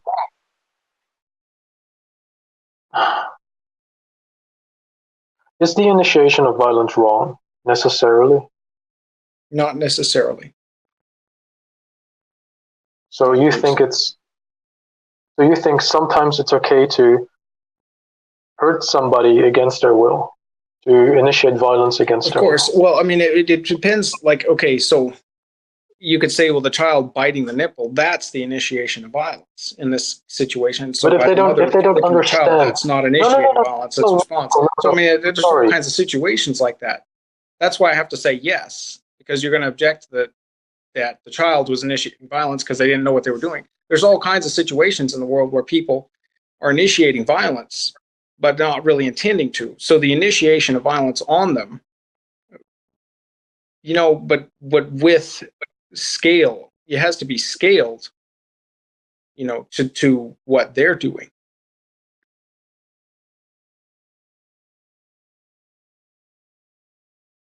If people are running through your crops and just stealing all your corn, that's not exactly violence, but if you don't get your boys together and your neighbors together and run after them with batons, kind of beat them, get your corn back, then you're going to have lost your corn, lost your crop.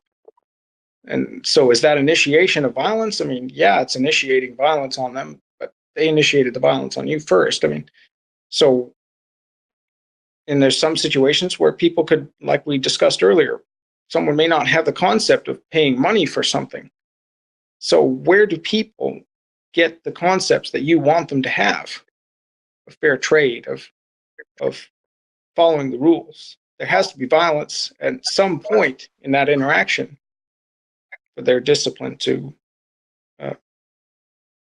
even exist. In the beginning, you were saying that it is an initiation of violence for the child to bite the mother's nipple. But is it really if the child doesn't understand?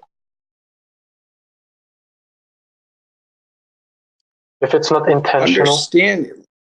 But that's kind of where it goes back to the people who don't understand you need to pay for things. It's kind of ignorance is no excuse to talking about the child. I would like to keep this short because there's not enough time. Yeah, no, I understand. Do you think it's an initiation of violence on the child if it doesn't understand the initiation of violence? If there's no intention, is it an initiation? Because initiation implies intent, right? Correct. I mean, whether you asked if I believed in initiation of violence or that it's always wrong. No, I don't believe it's always wrong. But insofar that I don't believe it's always wrong, I would say it has to be predicated on some breaking of the rules or rules that you want enforced. So all rules are not understood by the rule breakers the first time they break them. No, but it's an infant. Are you expecting an infant to understand? It doesn't matter, though. It doesn't matter. All right, so it's okay to hit it. So it's okay. I'm just go ahead. You are literally advocating abuse. If you think it's okay to hit an infant of 6 months in the face for doing something that it doesn't understand what it's doing. It's it's not funny. It's really not funny. It is constructive to your continued harmony with that infant. If you're the mother. Is there any other solution to this? Like, can you think of anything else that you? If I gave you $1 million right now to come up with a solution that would resolve the situation of biting the nipple without violence, could you come up with a solution? I'll take the $1 million before I'll take the $1 million up front. But do you think you would be able to come up with a solution if I gave you $1 million for it?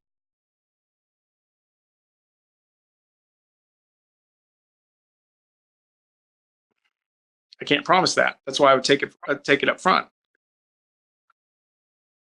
Would you at least try? I mean, would you spend maybe a few months thinking of a situation where this would be possible? Certainly, but again, why? I don't understand why would it be worth $1 million? Because that's to hit your child.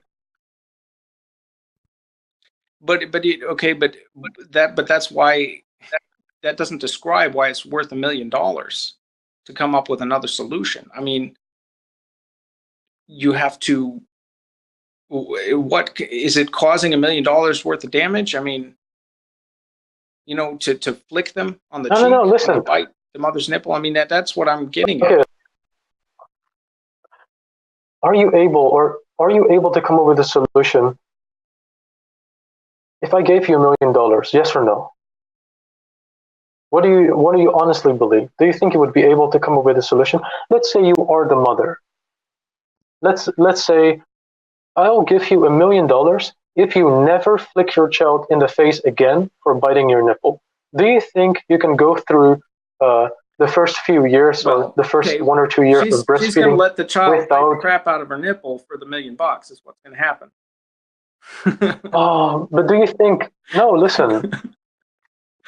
In my tribe, this thing, you were the mother, you would be able to, for $1 million, resolve this without violence, without the child in the face. Again, children, how is $1 million going to help a child understand it doesn't need to bite its mother's nipple? I mean, no, that's not the question. You need to go back to. Are you able? Okay, you can. Look, this is the question. Are you able to not hit your child in the face for $1 million? You don't know. That's the question. Are you able to not hit your child in the face for $1 million? And you don't know. For you, in some weird, mysterious way, it might be worth it to hit your child in the face for $1 million. But again, I don't understand. The cost benefit is predicated on your offer of $1 million. If I don't have $1 million offered to come up with another solution, what am I going to do? I'm going to try to alleviate my pain while still trying to feed my child if I'm that mother. But we are not talking about whether I have that $1 million to give you or whether I am willing to give it to you. I'm asking, are you able to? But what I'm in a hypothetical situation, what I'm illustrating is the very fact that it's a yes or no. I'm sorry, but it's a yes or no question. Sorry, say it again. It's a yes or no question. Would you be able to go through 1.5 years of breastfeeding? Let's say 1 year. Only 1 year of not hitting your child in the face for biting your nipple. Would you be able to go through that for $1 million? I've already answered that question, though. Would a mother be able to go through that? You said you don't know. Yeah, she probably would. She'd have the crap bitten out of her nipple. No, I'm asking about you. But she'd do it for $1 million. I mean, no, I'm asking about you. If you were the mother, would you be able to? Would you be willing to?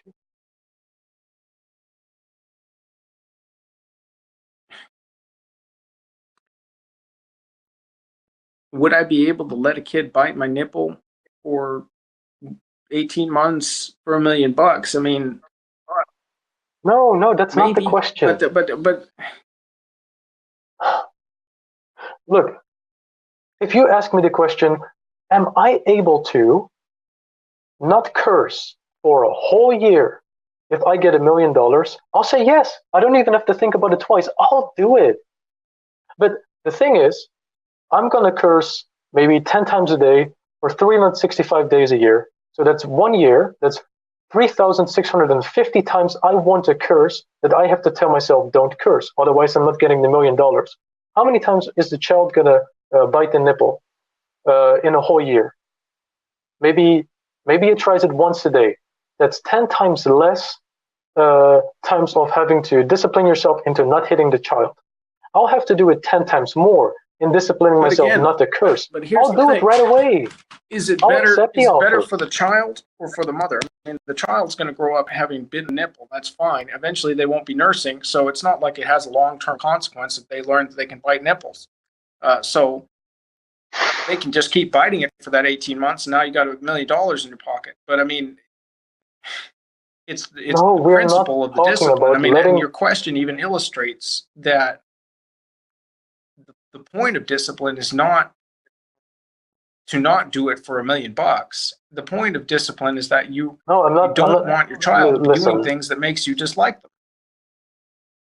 No, I'm not asking if you're willing to let the baby bite you on the nipple for $1 million. I'm asking you, are you capable of thinking of a way to resolve the situation where the child would not be able to bite you or wouldn't bite you, or maybe find another way to make the child not bite you for $1 million? Am I trying to use the $1 million to come up with an alternative form of discipline that the mother can use on her child that doesn't hurt them at that age? Is that what I'm using the $1 million for? Or am I, what am I trying to accomplish exactly? That's my question. Either way, either coming up with a new solution that doesn't involve hitting the child in the face or just letting it happen. That's up to the mother, but I'm giving her $1 million. As long as she is not hitting the child in the face. The child bite the crap out of her nipple all she wants if it's up to her. If she's willing to let that happen, and some mothers do. No, I'm talking about the rules of me giving, like the condition of me giving the $1 million. She can either choose not to do anything about it and be in pain, or try to do something that that makes the child not want to bite the nipple. I don't care what she does, because it has to work on every 6-month-old. No, it doesn't have to work on the 6-month-old. It has to work on the mother. I'm not giving the 6-month-old the money. I'm giving the mother the money, because the condition is don't hit your child in the face for a whole year. That's the condition of the money. I'm not asking her to come up with a solution that works. I'm only asking her to not hit the child in the face. Okay, but then I've already answered that question. Most mothers would probably let the child bite their nipple for $1 million. I don't care. I don't care because all I care about is the child not being hit in the face. Why do you care about it so much to $1 million? Wait. It's a hypothetical, because I want to find out if you have a way, if you were given $1 million, if you were capable of coming up. I've never really posited that I have a way. That's why I'm not answering the question. That's why maybe you should find out. I don't have a way. Maybe you should find out. Maybe you should find out. Well, but this is my point. This is my point, that there either needs to be some other form of discipline that the child understands, and I'm perfectly willing to explore that. But I'm doubtful that there's really anything at 6 months of age that a child can understand that would make them not bite a nipple. We're either talking about one of two things. We're either talking about trying to get a child at 6-month-old to not bite a nipple, or we're talking about a mother enduring the biting of her nipples for $1 million. I'm trying to pin this down here. I already explained this twice. The conditions are not that the mother has to make the child not bite the nipple. The conditions of the money is don't hit your child in the face. Okay. So that eliminates that one. So we're just talking. Are we trying to get a mother to not hit her child in the face? We've put a dollar value on her years. No, we're not putting a dollar value on. We're figuring out. No, but we have. You have. You've put $1 million on it. I don't have $1 million, so there is no dollar value. But then it's not worth it to you. Maybe I'll be.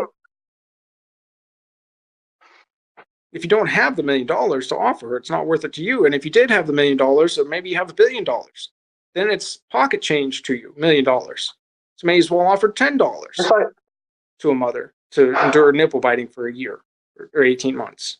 Listen, based on my wealth, right? I would be willing to give you $100.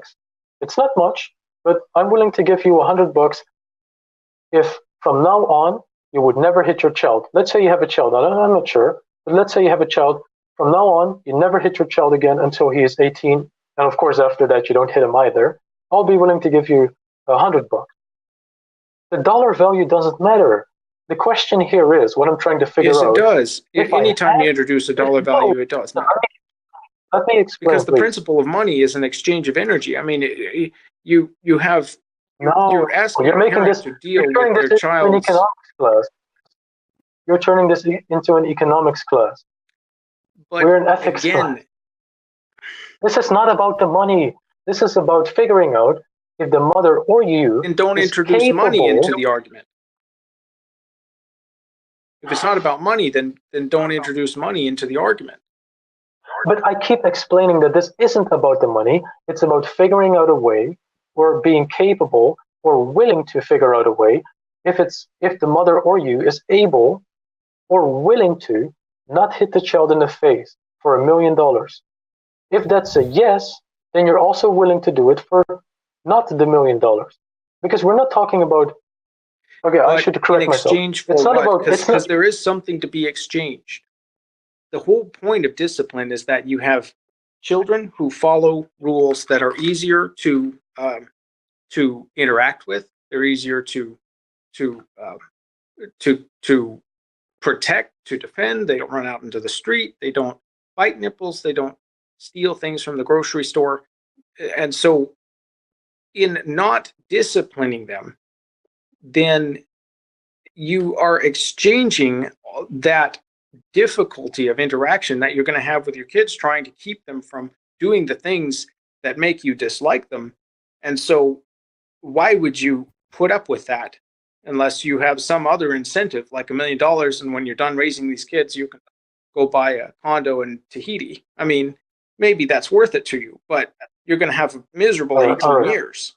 But that's what I'm getting at. The whole point of discipline is so that you don't have to deal with people's behavior that you don't like.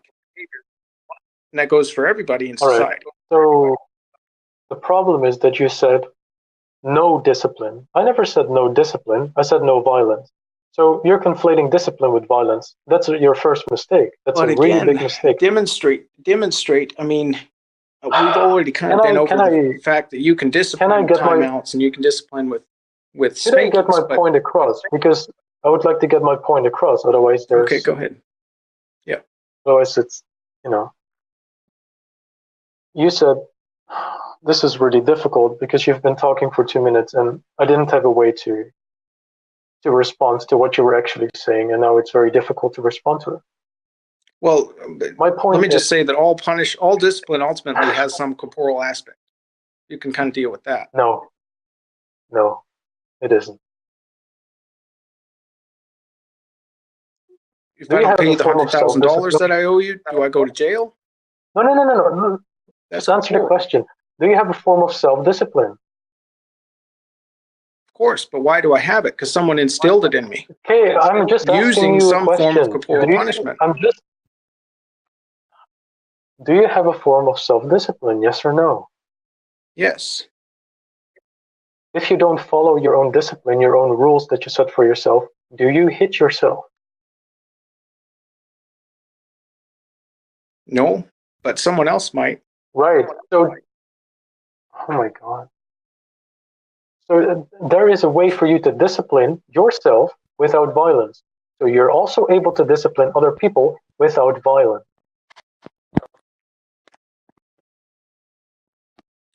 I don't fundamentally think so.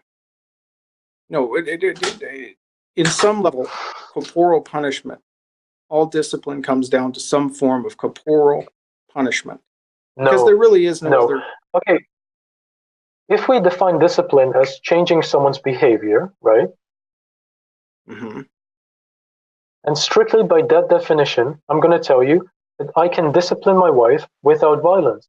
Because I can ask her to do something, and I could tell her, if you do this, I'll do something in return, because we have that kind of relationship. That's a form of discipline, because I'm changing her behavior. I'm asking her to do something for me, and I'm doing something in return. That's not violence. That's positive reinforcement. Because if you it doesn't matter if it's positive or negative. It's a form of discipline. It doesn't matter if it doesn't work. The point I wanted to get across was that it doesn't matter whether I have $1 million or that the mother is able to make the child not bite the nipple. The point that I wanted to make was that if I did have $1 million and I did offer it to a mother to not hit the child in the face, that's the whole point. If a mother is able to come up with a solution to not hit the child in the face, or to not have to, or be willing not to, or be able not to, for $1 million, you're also able to do that without the $1 million. If I am able to not curse for a whole year for $1 million, I'm also able to do it for not $1 million. It doesn't matter whether I'm willing to. It doesn't matter what my solution is. As long as I'm capable of doing it, that's the whole point. You're capable of not hitting the child in the face whether it's going to bite on your nipple or not. And the last thing I would like to end with is, it's a really awesome quote by Confucius that most people probably already heard, but it goes like this. It is only when a mosquito lands on your testicles that you realize that there's always a way to solve your problems without violence. And that's it. I understand where you're coming from as far as if you are incentivized. I just think that if you are incentivized with $1 million to come up with a solution, I mean, it's kind of the same question as the pain of not coming up with a solution that Confucius has, is striking a mosquito that's on your testicles. Yeah, you have pain for not coming up with a better solution than striking that mosquito. And the pain is you're going to hurt your testicles, but it's the same kind of thing with $1 million. That's kind of what I'm getting at with, you put a monetary value on not disciplining, then you have basically an incentive to not discipline or go about it another way. And that's why I think it's kind of a faulty argument to try to say, well, if you offered a mother $1 million to not flick her child's cheek, and you keep saying hitting the child's cheek, but I would say flicking it, but it doesn't matter. The pain is not lasting. It's not detrimental. It's just enough to get their attention to make them stop doing it. So, but your situation with Confucius is that he has an incentive, or under pain of hurting himself, and in this case in the mother, is under pain of missing out on $1 million. That's why I feel it's kind of a non-realistic argument. So, Vance, do you think you can come up with a solution to remove the mosquito from your testicles without killing it or hitting it? Well, a mosquito is not going to cause that much damage. I'd rather just... That's not my question. Honestly, I just need to walk. But I mean... That's not my question. It's just a yes or no. Are you able to come up with a solution to remove a mosquito from your testicles without hurting it? Well, yeah, I mean, I can grab them. I don't... Okay. Your $1 million thing is better, but... No, there's no $1 million... I'm sorry. I'm not going to swat you it. Agree. That's what you're asking. Okay. So that's kind of the end of the debate. If we find it to be productive to continue the discussion in the future, we'll definitely evaluate that. But I wanted to thank both Vance and Jos for being willing to hop on and have a conversation where there's definitely some disagreement. There's definitely some common ground at the same time. So I hope that was informative to everybody watching. Thank you so much. Yes, consider donating to the Patreon, because otherwise we won't have any food to eat.